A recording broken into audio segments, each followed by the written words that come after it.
Shalom saudara-saudaraku yang dikasihi dan diberkati oleh Allah. Saya percaya kita hari ini semakin kuat, semakin mencintai Tuhan, dan lebih lagi merindukan kebersamaan dengan Allah. Kita akan renungkan kebenaran firman Tuhan bersama saya Daniel P. Hutagal. Sebelumnya kita buka hati kita berdoa. Ya Allah ya Bapa, kami siap menerima taburan firman-Mu. Biarlah firman yang sebentar kami akan dengarkan bertumbuh dan berbuah di dalam hidup kami. Kami menjadi orang-orang yang diberkati dan menjadi berkat bagi sebanyak mungkin orang. Pakai hamba-Mu sebagai saluran berkat-Mu.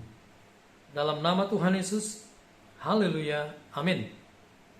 Saudaraku, saya mau kita buka Alkitab kita dari Wahyu pasal yang ketiga ayat 7 dan 8.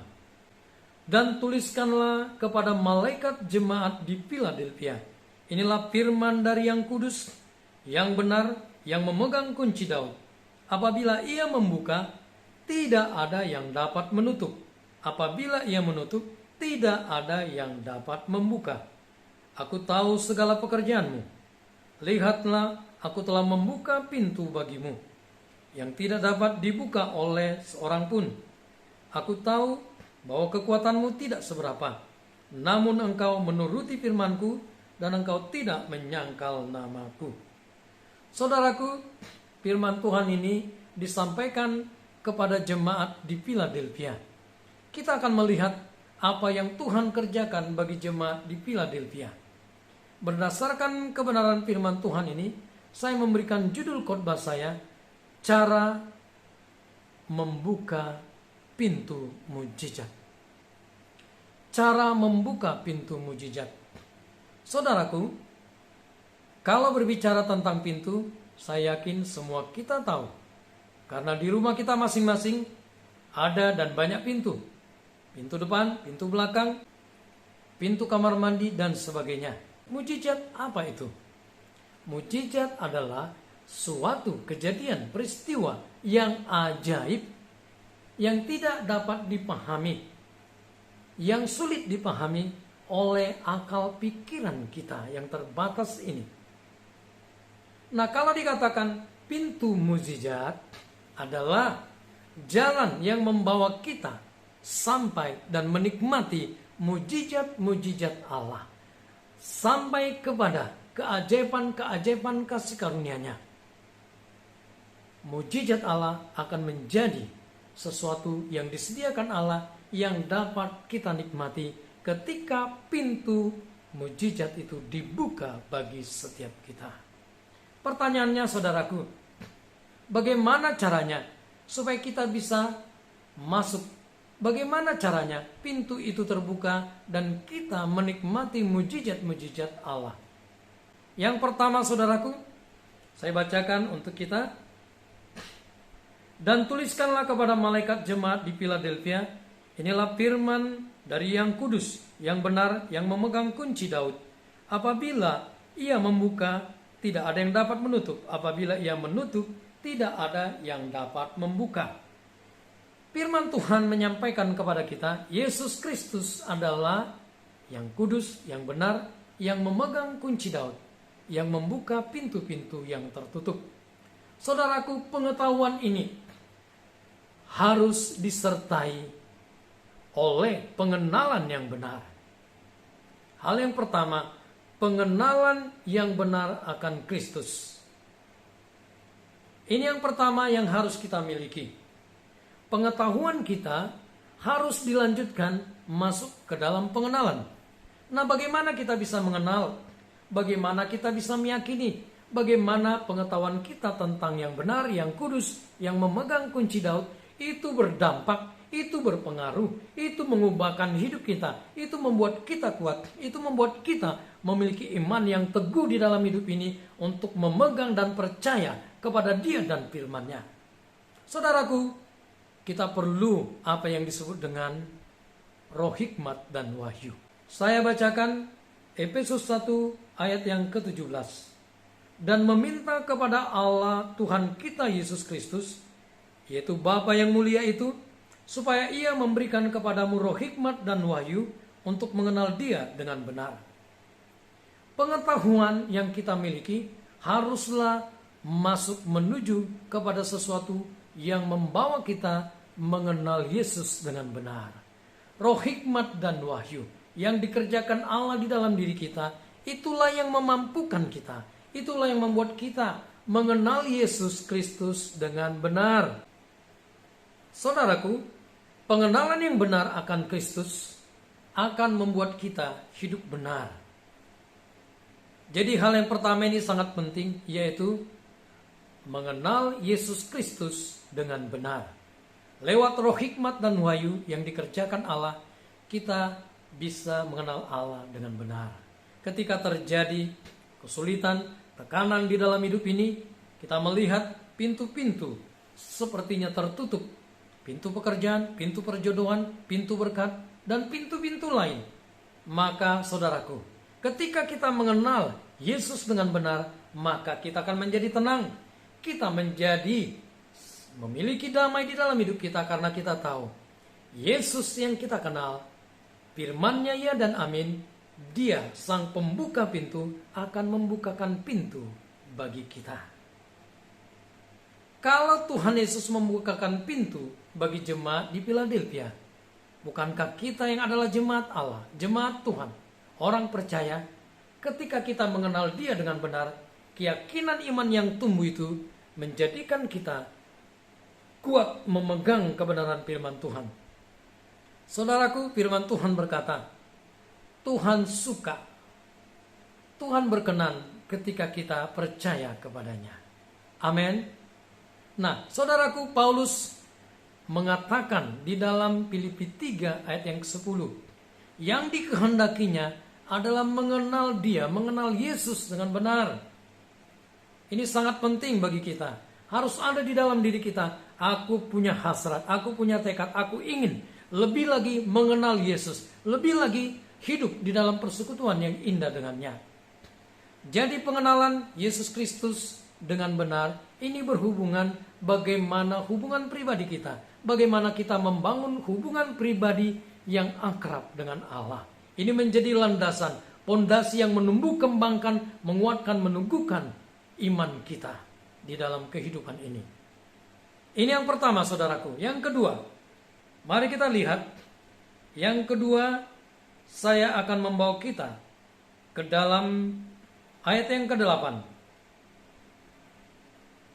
Aku tahu segala pekerjaanmu, lihatlah, aku telah membuka pintu bagimu yang tidak dapat ditutup oleh seorang pun. Perhatikan, Yesus membuka pintu kepada jemaat di Philadelphia. Yesus tahu pekerjaan mereka. Yesus tahu apa yang mereka lakukan. Bagaimana mereka hidup, beribadah, melayani Dia.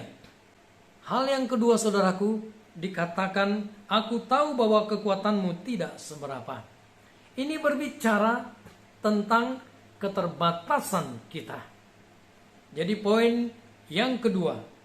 Yang kedua ini berhubungan dengan apa yang disebut menyadari keterbatasan kita. Menyadari kelemahan kita, menyadari ketidakmampuan kita. Saudaraku, kekuatanmu tidak seberapa. Yesus tahu, baik itu secara jumlah, baik itu di dalam mungkin talenta, di dalam pengaruh orang-orang yang hebat, orang-orang yang terpandang di jemaat Philadelphia ini terbatas. Tetapi Tuhan menginginkan lewat ini, saya dan setiap kita harus sadar bahwa kita tidak dapat berbuat apa-apa tanpa pertolongan Tuhan Yesus. Tanpa Allah bekerja di dalam diri kita, kita ini tidak ada apa-apanya, saudaraku. Kita tidak bisa berbuat apa-apa. Tanpa Roh Kudus bekerja di dalam diri kita, kita ini tidak ada apa-apanya dan tidak bisa berbuat apa-apa. Apalagi untuk kemuliaan Allah. Perhatikan apa yang dikatakan Yesaya 41 ayat 14. Janganlah takut, hai si cacing Yakub, hai si ulat Israel, akulah yang menolong engkau, demikianlah firman Tuhan, dan yang menebus engkau ialah yang Maha Kudus Allah Israel. pernyataan si cacing Yakub, si ulat Israel ini menunjukkan betapa cacing ulat itu tidak ada apa-apanya. Ini adalah makhluk yang kecil yang tidak berdaya. Nah, ini menunjukkan betapa pentingnya saya dan setiap kita menyadari kita ini lemah, kita ini terbatas, kita ini punya kekurangan, ketidakmampuan. Dan kalau kita sendiri tanpa Allah, tanpa Yesus, tanpa Roh Kudus, kita tidak bisa berbuat apa-apa. Oleh sebab itu, kita perlu tadi mengenal Allah, mengenal Yesus dengan benar, supaya kita dikuatkan, diteguhkan imannya. Sehingga iman, kepercayaan kita kepada Dia akan membuat kita menyadari betapa kita yang terbatas ini, betapa kita yang penuh kekurangan, ketidakberdayaan. Kita punya Allah yang luar biasa, Allah yang maha kuasa, Allah yang satu-satunya di dalam Yesus Kristus yang bisa membuka pintu-pintu yang tertutup dan menutup pintu-pintu yang bisa mencelakakan, yang bisa menggerogoti iman kita, yang bisa mengacaukan hidup kita. Tuhan menjaga, Tuhan tutup itu, Dia pelihara kita. Kalau kita menyadari keterbatasan kita, saya yakin kita akan melihat bahwa Allah membawa kita masuk lewat pintu yang telah dibukakannya kepada mujizat-mujizat, kepada kasih karunia-Nya, keajaiban-keajaiban Allah yang diperuntukkan untuk kita. Kita menikmati itu, kita akan mengalami mujizat Tuhan di dalam hidup ini. Amin, saudaraku. Yang selanjutnya, penggalan kedua, dikatakan, aku tahu bahwa kekuatanmu tidak seberapa, namun engkau menuruti firman-Ku.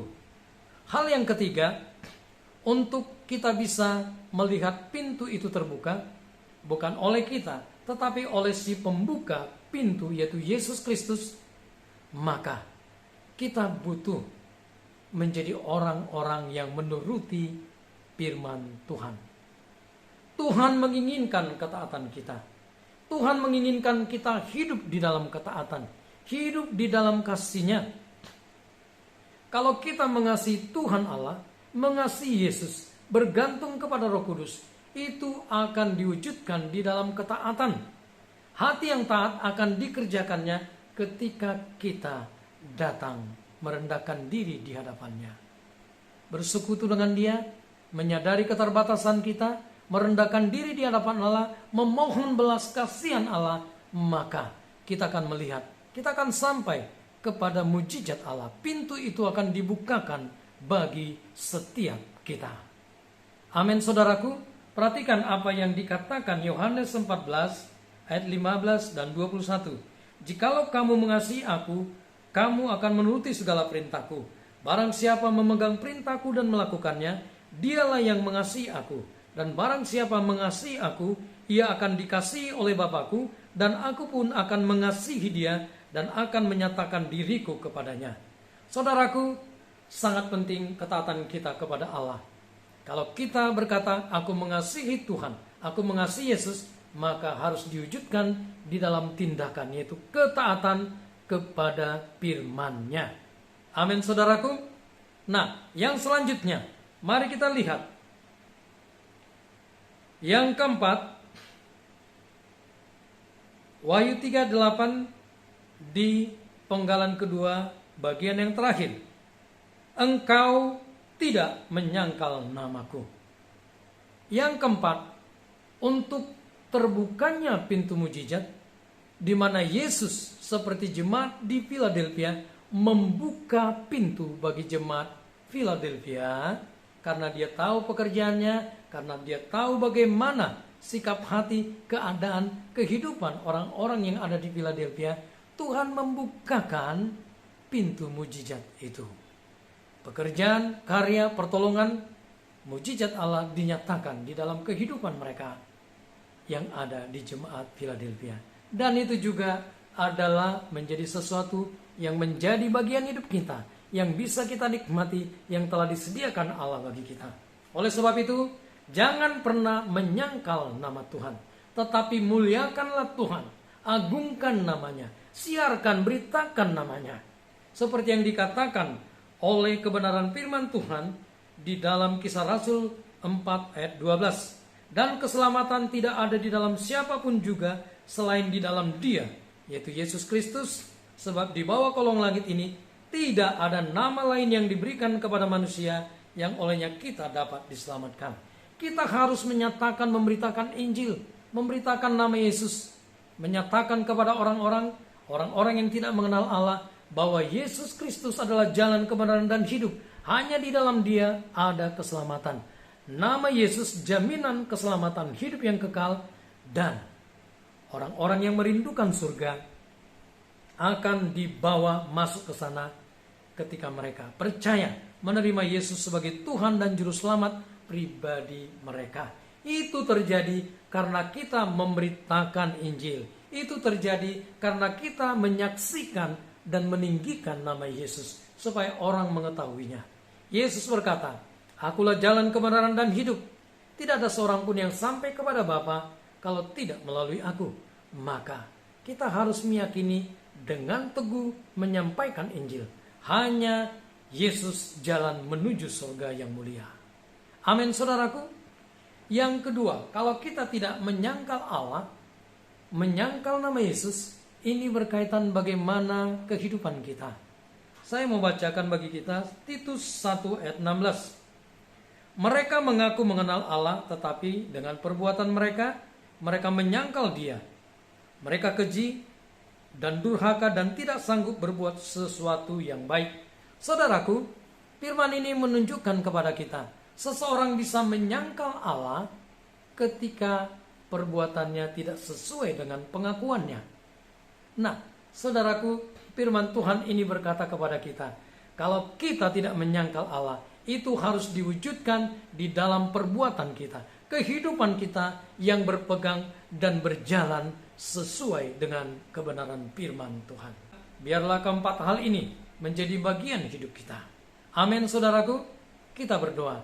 Ya Allah Bapa, biarlah Engkau bekerja, sempurnakan firman ini. Jadikan kami menjadi orang-orang yang berpegang teguh kepada kebenaran firman-Mu, dan kami sungguh Engkau bukakan pintu dan kami masuk kepada mujizat-Mu, keajaiban-keajaiban kasih karunia-Mu, kepada hal-hal yang sulit yang kami tidak bisa temukan jalan keluarnya. Engkau bukakan pintu dan kami menikmati semua kasih karunia-Mu. Terima kasih Bapa. Dalam nama Tuhan Yesus, haleluya, amin. Saudaraku, demikian pemberitaan firman Tuhan. Kita akan ketemu di episode berikutnya. Tuhan Yesus memberkati kita semua. Shalom.